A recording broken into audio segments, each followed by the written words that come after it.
Oremos, que el Señor nos guíe. Soberano Padre Celestial, te damos gracias por la oportunidad que nos da, Señor, de estudiar tu palabra. Tú eres nuestro guía, tu Santo Espíritu es nuestra guía.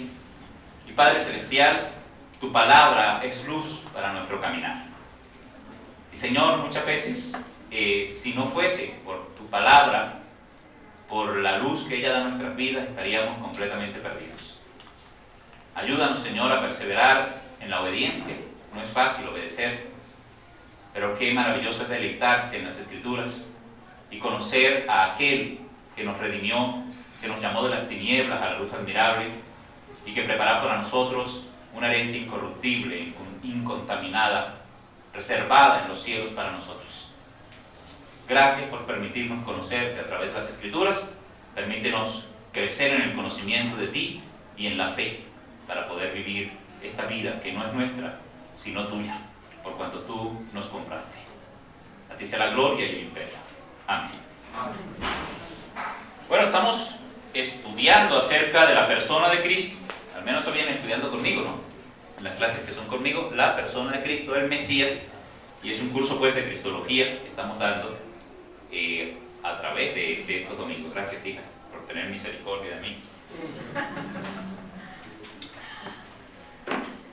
Y entonces, estuvimos estudiando la vez pasada, bueno, primero que todo observamos la eternidad en Cristo Jesús, la preexistencia, la existencia y la existencia futura de Cristo. Por ahí comenzamos, esto para ir recordando, porque pues yo predico por ahí como 2 veces al mes, entonces le toca hacer buena memoria de qué hablé la última vez. Y entonces, después pasamos, entramos en nuestro estudio, a mirar las obras divinas que Cristo hacía. Y estudiamos 2 de esas obras divinas. Estudiamos la obra de la creación y estudiamos la obra de la preservación. ¿Recuerdan? La obra de la preservación. Y admirábamos en la Escritura lo hermoso de que el Señor Jesucristo no es solo creador, sino preservador de esa creación. Y cómo el Señor, en su misericordia y por el poder de su palabra, permite que las cosas existan a través del tiempo. El que sustenta la existencia del universo no es otro que nuestro Señor Jesucristo, y evidentemente eso es una obra divina. Y hablábamos y respaldábamos con el Antiguo Testamento que esas son obras plenamente divinas. La obra de la creación, la obra de la preservación. Habíamos estudiado eso y dijimos que hoy terminábamos ese estudio y mirábamos 2 obras divinas más que Cristo hace y que corroboran la verdad bíblica de que Jesucristo no es un personaje histórico cualquiera, de que Jesucristo no es un maestro como cualquier maestro, gurú que se ha levantado y que ha perecido, sino que Jesucristo no es otro que el Verbo encarnado. ¿Recuerdan que estudiamos acerca del Verbo encarnado y estudiamos el concepto del Verbo, de dónde viene, por allá de Heráclito, y cómo pasó a través de la historia y llega hasta nosotros? Y llegamos a entender que ese concepto de verbo es mucho más profundo que lo que el español puede decir, y nos habla de ese ser origen de todas las cosas. Es nuestro Señor, es Jesús de Nazaret, el Mesías de Dios. Hoy vamos a mirar otras 2 obras que solamente puede hacer Dios. Solo las puede hacer Dios. Y la Biblia dice que Jesucristo las hizo. Y da testimonio de que Jesucristo las hizo. La primera de ellas es la obra del perdón de los pecados. Hermanos míos, el perdón de los pecados es una cosa que únicamente puede hacer Dios. Ahora usted dirá, ¿por qué? Yo he visto mucha gente diciendo que perdona los pecados. No, no se puede. Le voy a explicar por qué. Por el mismo concepto de pecado. Pero antes de yo ponerme a hablar aquí solo, pues vamos a buscar en la Biblia, ¿no? Vamos a mirar Marcos capítulo 2, versículos 5 al 7. Marcos capítulo 2, versículos 5 al 7, por favor. ¿Están allí? Amén. Leamos juntos a la cuenta de 3. 1, 2, 3. Al ver Jesús la fe de ellos, dijo al paralítico: Hijo, tus pecados te son perdonados. Estaban allí sentados algunos de los escribas, los cuales cavilaban en sus corazones: ¿por qué habla este así? Blasfemias dice. ¿Quién puede perdonar pecados sino solo Dios? Muy bien, aquí tenemos entonces esta historia, se da en el Marco. Jesús estaba por allí en la casa de Pedro, ¿no? La casa, dice su casa. Estaba en la casa y vieron como en una reunión donde no cabía absolutamente nadie, estaba más atiborrado que aquí, o que en Transmilenio no la pico, eso estaba así totalmente lleno y no cabía nadie, pero esta gente se ideó un plan y fueron y desarmaron el techo, que era de barro y de hojas, ¿verdad? Y de ramas y de palos, y destruyeron ese techo y bajaron a un amigo paralítico delante de Jesús, y él, al ver la fe de ellos, que fueron capaces incluso de destruir una casa ajena para poder meter allá a su amigo, pues viendo la fe de ellos, entonces decide decirle al paralítico: hijo, tus pecados te son perdonados. Y eso es increíble, o al menos es algo maravilloso. Y lo que los escribas analizan, los que estaban allí, los escribas eran los estudiosos. Ellos se encargaban, en ese tiempo no había fotocopiadoras, así que ellos se encargaban de hacer las copias de las escrituras. Así que conocían lo que decía la Biblia, lo que decía la Torá, lo que decía el Nevin, el Ketubín. Ellos conocían las escrituras. Entonces ellos dijeron: bueno, aquí hay algo raro. ¿Cómo es posible que este hombre le diga a otro hombre que le perdona los pecados? Y ellos mismos se preguntan: ¿quién puede perdonar pecados si no solo Dios? Algunos menosprecian ese análisis de los escribas, pues diciendo: no, es que eran los escribas, ellos le tenían rabia a Jesús. No, hermanos, el análisis que hacen los escribas es perfecto, por el concepto de pecado. ¿Qué es un pecado? Un pecado es la transgresión de la voluntad divina. Es una ofensa que se hace directamente a Dios. Pecado es una ofensa hecha a Dios, por cuanto es transgredir en mi carácter, en mis actos, mis obras, en mis palabras, la voluntad de Dios. Entonces, eso es el concepto de pecado. Así que si es una ofensa a Dios, el único que puede ofrecer perdón sobre esa ofensa es Dios. Entonces, lo que los fariseos pensaban, los escribas pensaban, era perfecto, estaba bien analizado. Nadie puede perdonar un pecado sino solo Dios, solo Dios. Y es por eso que en su ministerio terrenal, el que Jesucristo hizo aquí en la tierra, las personas no entendían esa obra divina que Cristo estaba haciendo, porque Cristo estaba haciendo algo que solamente podía hacer Dios, que era perdonar los pecados de los hombres.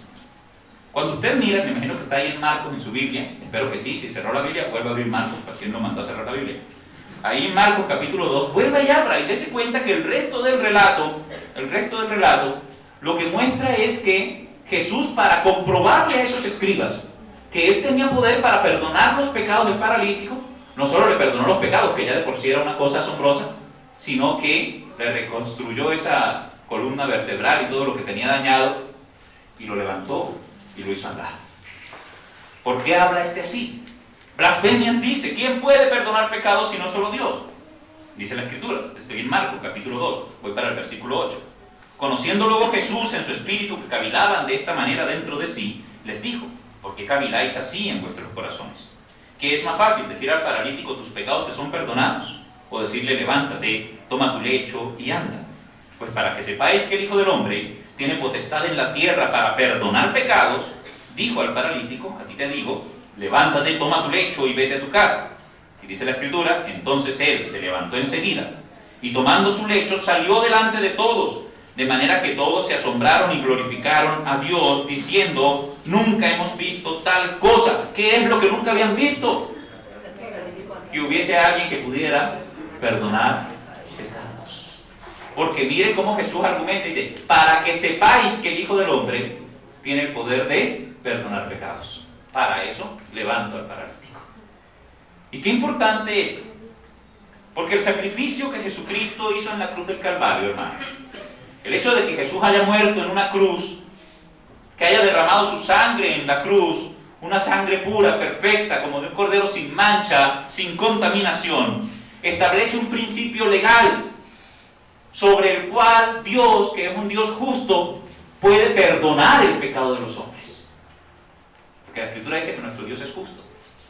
No puede dar por inocente al culpable. Pero habiendo alguien que ha pagado ya la condena por el pecado, sin deber nada, entonces establece un principio legal para poder el Señor, sin sacrificar su justicia, manifestar su amor a nosotros. Porque esto es una de las cosas increíbles de los atributos de Dios, que Dios es amor. Es parte de su naturaleza, el amor. Pero también Dios es fuego consumidor. Dios es juez justo. Y entonces, ¿cómo hace el Señor para poder mostrarle su amor a criaturas tan extremadamente perversas como nosotros? Vendidos al pecado, dice la Escritura. Alguien tenía que pagar. Alguien tenía que pagar. ¿Quién pagó? Cristo pagó. ¿Cuántos dicen amén? Amén. ¡Qué bendición! El Señor hizo lo necesario para establecer un principio legal.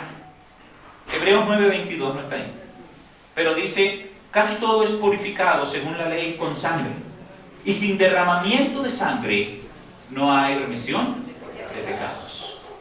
Así que Dios ya había establecido una pauta desde el Antiguo Testamento, desde los días de Adán.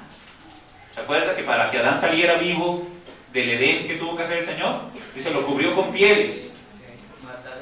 Tuvo que matar, derramar sangre para cubrir el pecado de los hombres y sacarlo de Edén vivo, un poco más. Hermanos, y ese principio se mantiene, y en el Antiguo Testamento leemos de sacrificios y sacrificios y sacrificios, expiación, sangre, sangre, sangre derramada. Pero la sangre de los machos cabríos, la sangre de los toros, no podía borrar la mancha del pecado, apenas la cubría. Era necesaria una sangre perfecta, de un cordero sin mancha, sin contaminación. Y cuando Juan Bautista ve venir a Jesús, dice: he aquí el Cordero de Dios, que quita, y el verbo es importante, no cubre, quita el pecado del mundo, elimina el pecado, para que pueda haber perdón, para que pueda haber perdón de los pecados. El precio es muy alto, lo que pasa es que no nos tocó pagarlo a nosotros, pero el precio es extremadamente alto. La sangre de Cristo establece un nuevo pacto entre Dios y los hombres y permite, ¿sí?, que los pecados puedan ser perdonados, sin que Dios deje de lado el atributo de la justicia. Y es el acto de perdonar nuestros pecados donde se establece lo que se llama la restauración de la relación entre el hombre y su creador. Entonces, solamente en ese acto de perdonar nuestros pecados, usted puede volver a acercarse a un Dios santo sin miedo.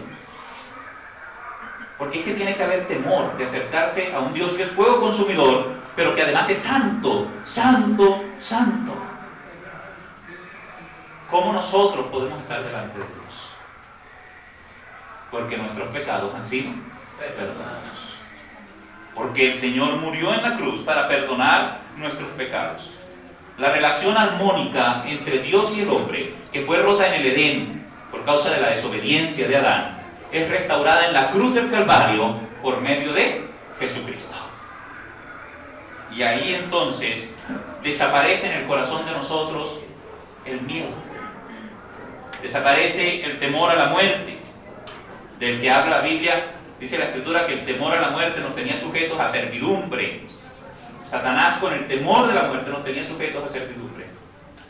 Pero hermanos, aunque la muerte nadie la quiere, morir en Cristo es muy diferente a morir sin Cristo. Porque morir en Cristo es ganancia. Morir en Cristo es esperanza. Morir en Cristo es mejor, dice también Pablo. Es mejor, hermanos, incluso que vivir en este mundo. No importa si su vida es perfecta o es fea, usted mismo la analizará. Algunos días es perfecto, otros días no es tan bonita. Y sin embargo, hermanos, lo que espera a los creyentes más allá es mucho mejor. Porque ya fuimos perdonados por la obra de Cristo. El perdón de los pecados hace que desaparezca el miedo a la muerte, hace que desaparezca la vergüenza del pecado. No sé si es solo a mí, pero el pecado le da a uno vergüenza, ¿verdad? Le da a uno pena orar y saber que yo con esta carga encima otra vez, volviendo al mismo lugar donde la solté por primera vez, a volver a dejar otro bulto ahí. Es algo así como todos los días trayendo cargas a la cruz y volviendo a esa misma cruz. Pero qué bendición: venid a mí todos los que estáis trabajados, cargados, yo os haré descansar. Llevó él mismo nuestros pecados sobre el madero, dice la Escritura. Y ahí está entonces la obra perfecta Y desaparece todo esto y entonces empieza a ver en el corazón de nosotros algo especial, amor por Dios. Porque es que amar a Dios es un privilegio de los creyentes. ¿Sabe cuál es la condición del que no ha acudido a Cristo? La Biblia dice que son enemigos de Dios en su mente y en sus pensamientos. La Biblia dice que están ajenos, sin Dios en el mundo. Pero quien conoce a Cristo, a pesar de la vergüenza que sus fallas le puedan ocasionar, a pesar de la frustración de caer una y otra vez en los mismos pecados que de pronto caíamos hace 10 o 20 años, para los que somos mayores, dice Nicolás. Pero no importa, acudimos a la misma cruz a la que llegamos la primera vez. Y en esa cruz volvemos a encontrar los brazos abiertos de nuestro Señor. Y en esa cruz volvemos a encontrar a nuestro Señor diciendo: tus pecados te son perdonados. Y qué gozo tener un Señor que no se cansa de perdonar. Y eso es lo que tenemos nosotros. Lucas capítulo 7, por favor.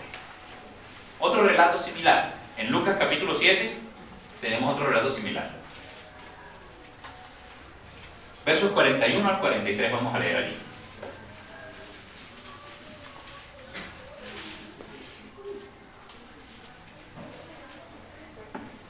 ¿Estamos allí? Amén. Bueno, vamos a volver a leer juntos. ¿Listo? A la cuenta de 3. 1, 2, 3.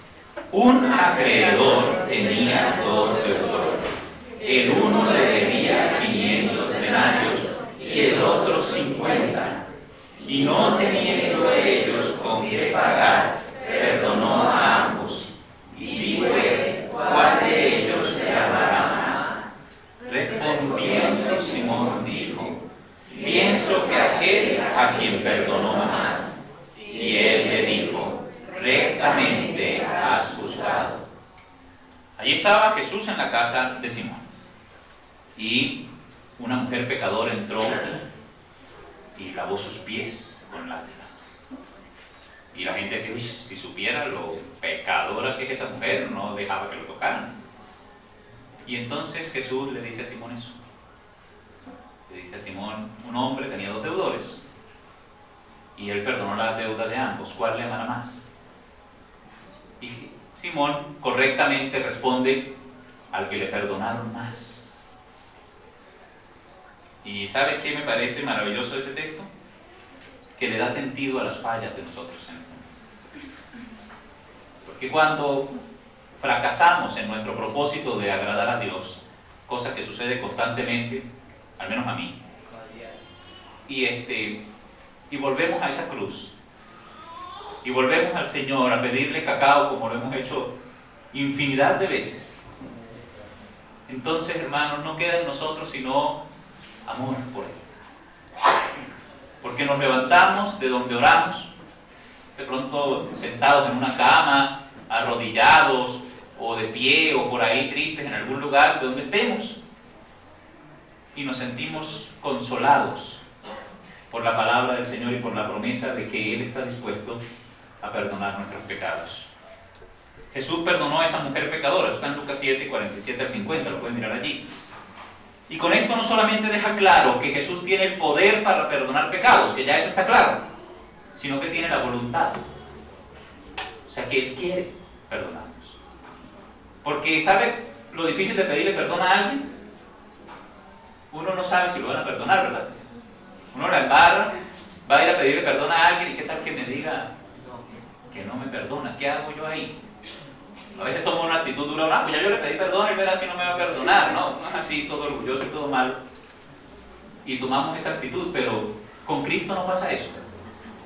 Con Cristo nos podemos acercar a Él, y Cristo no solamente tiene el poder para perdonar nuestros pecados, sino que tiene la voluntad de perdonar nuestros pecados. Podemos ir confiadamente al trono de la gracia. ¿Qué es gracia? Un favor que no merecemos.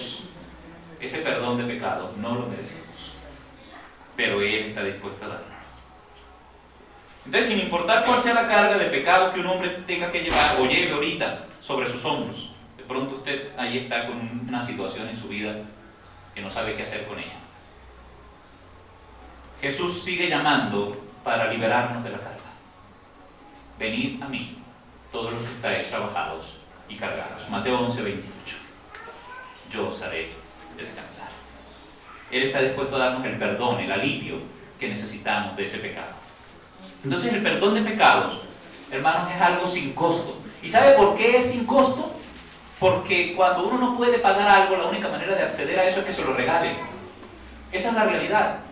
Funciona en la economía keynesiana, sí, capitalista, y funciona en cualquiera que usted mire. Cuando las cosas se salen de nuestras capacidades, nos toca por gracia que alguien nos las dé, o de no vamos a poder acceder a ella. ¿Y sabe qué es lo que pasa con el perdón de los pecados? Que no hay ningún humano que por sus capacidades naturales pueda alcanzar eso. Dios lo tiene que regalar. Es la única manera de que el hombre tenga perdón de sus pecados. El perdón de los pecados es algo sin costo para el ser humano, pero que tuvo un alto precio para Jesucristo. Romanos 3, 24 y 25 dijo: siendo justificados gratuitamente por su gracia, mediante la redención que es en Cristo Jesús, a quien Dios puso como propiciación por medio de la fe en su sangre, para manifestar su justicia, a causa de haber pasado por alto en su paciencia los pecados pasados, dice la Biblia. Oiga, justificados gratuitamente por medio de la fe en la sangre de Cristo. Así funciona. No hay otro evangelio. No importa cuál iglesia usted vaya, no hay otro evangelio, hermanos. No hay otra fuente de perdón para el ser humano, ni hay otra esperanza de vida eterna por fuera de Jesucristo. Qué importante eso.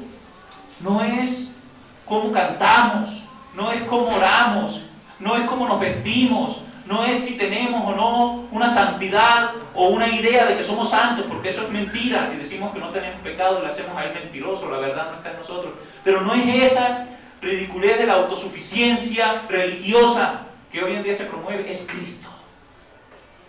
Es el mismo Cristo que encontramos la primera vez con los brazos extendidos en la cruz, dispuesto a recibirnos. Es el mismo Cristo que nos recibe todos los días para perdonar nuestros pecados. Si confesamos nuestros pecados, Él es fiel y justo para perdonar nuestros pecados y limpiarnos de toda maldad.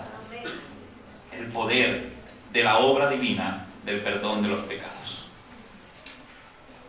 El dolor, el sufrimiento de Cristo es un pago que Él tuvo que hacer por nosotros. Un pago necesario para que el perdón de los pecados quedara saldado y la voluntad del amor y del perdón llegara hasta nosotros.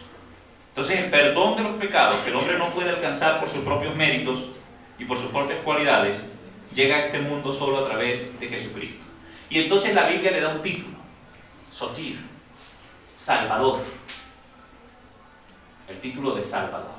¿Cuántos han escuchado eso, que Jesús es el Salvador? Amén. ¿Cuántos lo creen? Amén. Bien, qué rico. Hermanos, pero ¿sabe qué es lo interesante? Que Salvador es un título exclusivo de Jehová. Vaya a Isaías, por favor. Isaías 43:11.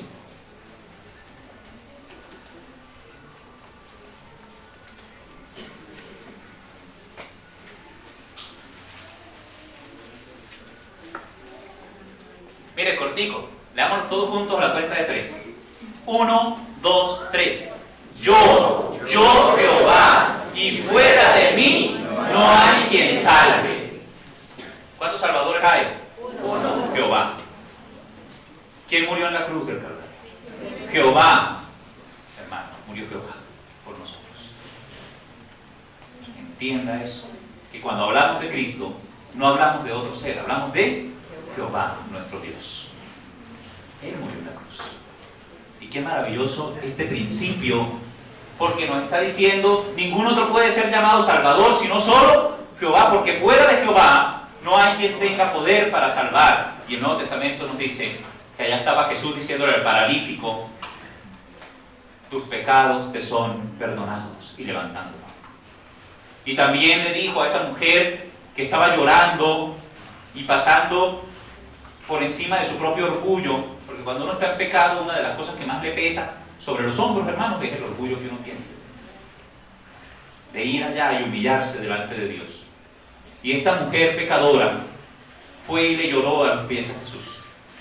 Delante de un montón de gente que creía ser mejor que ella. Y que, hablando de justicias humanas, era mejor que ella. Ella era una mujer públicamente pecadora. Y sin embargo, el Señor le dice, a ella se le perdona porque mucho amó. Y por eso está aquí, llorando a mis pies. Amar a Dios es un privilegio de los creyentes. Y el perdón de los pecados es un ofrecimiento para todo el mundo, hermanos. Para todos. Porque por todos murió, dice la Escritura. Para que los que viven ya no vivan para sí, sino por aquel que murió por ellos. Y ese es el llamado del Evangelio. Y es maravilloso predicar a Cristo. Pasemos a otra cosa que hace el Señor. Otra obra divina. Ya hablamos, ya vayamos 3. ¿Cuáles son? La creación, la preservación, muy bien, y el perdón de los pecados. Vamos con una última obra divina que hace Cristo, que la Biblia testifica que hace Cristo. Cristo hace la obra de juicio al mundo, hermanos. Este no era tan bonito, ¿verdad? No, de eso mejor no hablemos. Que vamos a hablar de juicio. Hay que hablar de juicio porque la Biblia habla de juicio, así que hablamos de juicio. Hechos capítulo 17, versículos 30 y 31.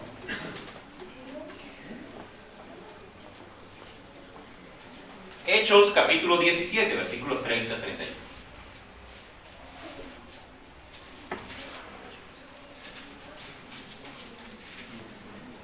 Una vez más juntos, hoy estamos leyendo juntos, que es rico. No estamos esperando unos a otros para que suene bonito, ¿verdad? Hechos 17, 30 al 31, a la cuenta de 3. 1, 2, 3. Pero Dios, habiendo pasado por alto los tiempos de esta ignorancia, ahora manda a todos los hombres en todo lugar que se arrepientan, por cuanto ha establecido un día en el cual juzgará al mundo con justicia por aquel varón a quien designó, dando fe a todos con haberle levantado de los muertos. Muy bien, qué texto tan interesante, porque aquí la Escritura nos dice que el Señor manda a todos los hombres en todo lugar que hagan ¿qué? Que se arrepientan, que regresen de su camino, de su terquedad, de su pecado, que regresen a Él. Y les da una razón de peso. Les da una razón de peso. Vean, para arrepentirse, la Biblia da una razón de peso. Dios ha establecido un día en el cual juzgará al mundo con justicia. Entonces la carga del pecado es un lastre, un lastre que la humanidad lleva desde los días del Edén, desde los días de la caída de Adán, y el temor del juicio de Dios sobre el pecado está presente en el corazón de todos los seres humanos que han escuchado acerca del juicio de Dios. No hay una persona sensata, ¿no? Porque la insensatez y la necedad lleva a que uno niegue hasta la existencia de Dios, pero es necedad. La Biblia dice el necio en su corazón que no hay Dios. Pero la necedad es cuando uno, por terquedad, insiste en algo que sabe que es mentira. Y entonces aquí está una realidad, y es que en el corazón de los seres humanos, cuando uno dice a una persona, usted tiene que enfrentar el juicio de Dios, eso genera temor.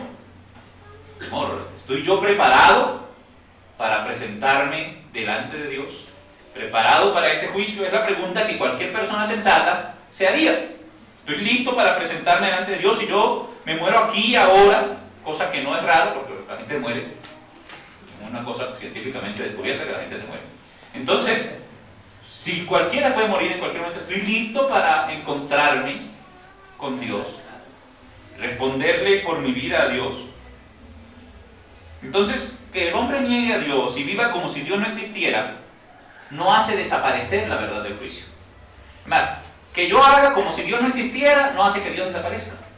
La gente piensa que cuando Nietzsche establece ese principio de que Dios ha muerto, lo que intenta decir filosóficamente es que los hombres han relegado a Dios a un segundo lugar y que ya la voluntad de Dios no es relevante para la sociedad. Eso es lo que él establece ahí. Sin embargo, la frase se ha vuelto una frase de cajón popular en las personas enojadas con Dios que se hacen llamar ateos.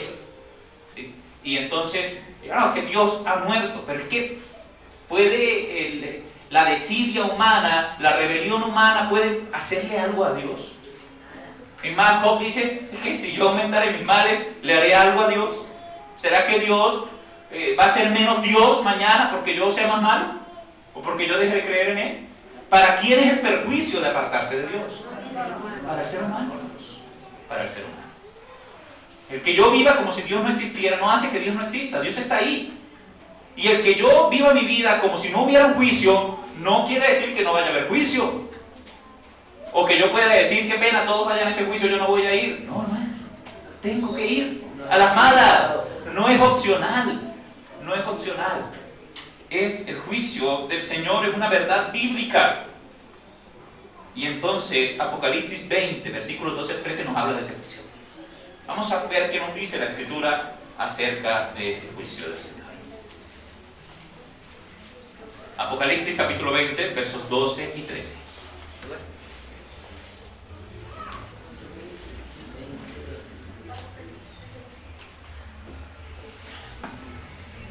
Bueno, ¿estamos allí? Vamos a dejar que las damas nos deleiten con su voz y nos lean estos versículos. Apocalipsis 20, 12 y 13. ¿Listo? A la cuenta de 3. 1, 2, 3.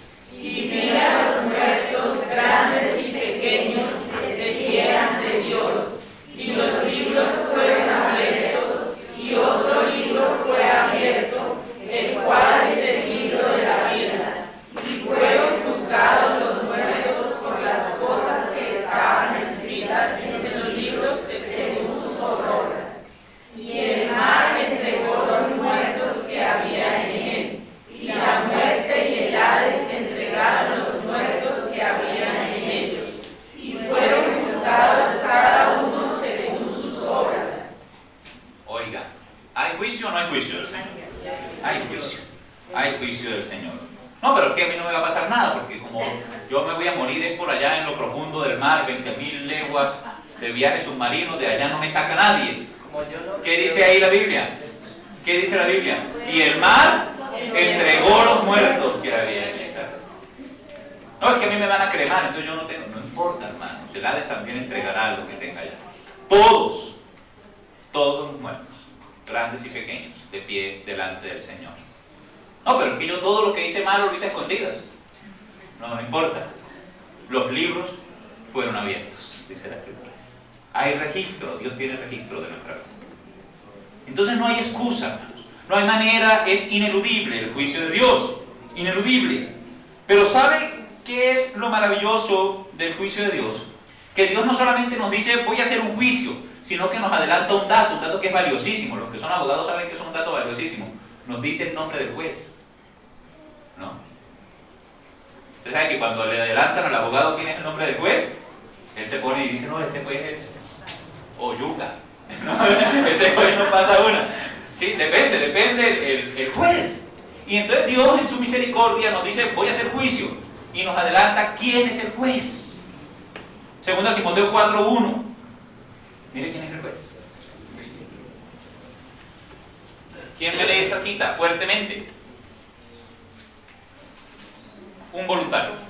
Me encarezco delante de Dios y del Señor Jesucristo, que juzgará a los vivos y a los muertos en su manifestación y en su reino. Bueno, entonces, ¿quién juzgará a los vivos y a los muertos en su manifestación y en su reino? Jesucristo. Entonces nos dice no solamente voy a hacer juicio, sino que nos dice, vea, el juez es Jesucristo. Y yo creo que yo soy amigo del hombre. Entonces, qué chévere saber quién es el juez. ¿Quién es el juez? Cristo será el juez de todos los hombres, y esa noticia, pues es una de dos cosas. O es la noticia más aterradora que le pueden dar a usted, terrible, o es la mejor noticia que le pueden dar a usted. ¿Sí? Una fuente de paz, una fuente de alegría para el creyente. Eso no nos exime de que tenemos la necesidad de arrepentirnos, o que tenemos la necesidad de luchar contra el pecado, o que tenemos la necesidad de trabajar para su reino, como Él nos dijo, sino que nos llena de confianza para ese día, el día en que nuestro juez será la fuente también de nuestra victoria definitiva sobre el pecado. Eso es lo importante. Ese mismo juez es el que hizo lo necesario para que yo pasara ese juicio, para que yo no tuviese que asistir asustado a ese tribunal. Y hermanos, qué maravilloso eso, que ya este juez universal ha pagado por nuestros pecados. Romanos 8:1 dice: ahora pues, ninguna condenación hay para los que están en Cristo Jesús. Oiga, ninguna condenación hay para los que están en Cristo Jesús. Qué bonito ese versículo. Y entonces, nosotros los creyentes, ¿qué? Simplemente no entramos al juicio. Hermano, existe para nosotros de manera particular, la Biblia usa una palabra diferente a la que usa cuando habla del juicio. Usa el término tribunal. El término tribunal que la Biblia usa se está refiriendo al podium que se usaba en los Juegos Olímpicos, porque todavía se usa, ¿no? Saben que hay un podium ahí, y entonces ahí juzgan el desempeño de las personas y pasan al tribunal, pasan allá. ¿Cuál de esos tres es perdedor? Ninguno, hermanos, ninguno. Son tres ganadores que pasan allá. Son tres ganadores. Ese es el término que usa la Biblia para el creyente. Ya no habla de ese trono blanco, los muertos allá, y se abren los libros y lanzados al lago de fuego, sino que la Biblia usa en 2 Corintios 5:10, busque esa cita, y usa una palabra diferente para nosotros. Y qué bonito el término. 5:10. Dice, es necesario. Muy bien, ¿qué es necesario?